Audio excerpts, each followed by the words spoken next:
Salut Olivier. Salut Thomas.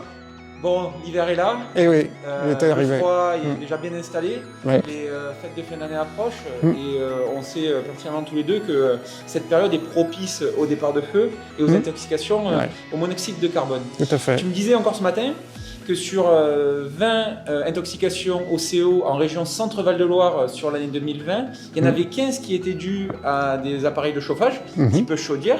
Il y a déjà une vidéo sur la prévention de ces risques-là qui a été réalisée par les ISUCHER. Mais j'ai été surpris qu'il y avait aussi 5 intoxications sur 20 qui étaient dues finalement à l'utilisation d'appareils de cuisson de nourriture type brasero et barbecue. Est-ce que tu peux nous en dire plus? Oui, effectivement. Alors c'est la mode, les braseros, on en voit fleurir de plus en plus.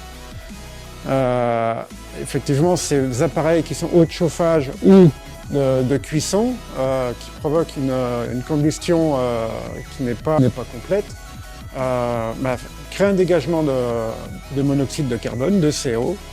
Et donc c'est un gaz qui est incolore, inodore, et donc on ne peut pas le percevoir. Et dès les premiers symptômes, il faut sortir de la pièce, il faut ventiler et appeler les secours.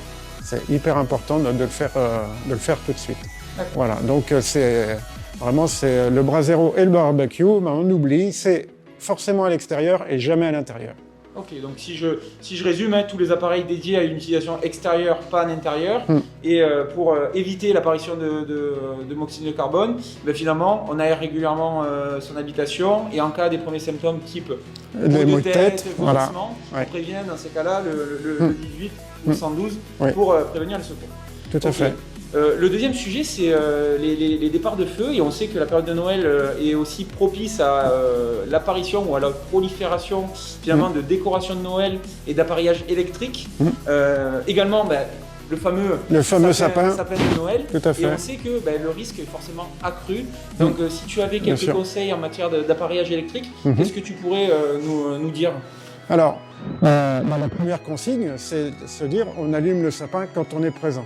D'accord? On va se coucher, on éteint le sapin. Bien évidemment, on évite les bougies trop proches.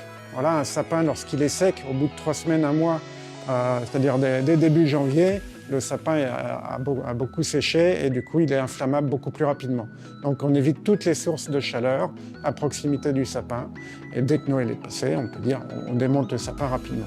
Voilà. Très bien. Mais en tout cas, merci Olivier pour tous ces précieux conseils qui, je pense, seront très utiles pour le grand public. Merci. De rien.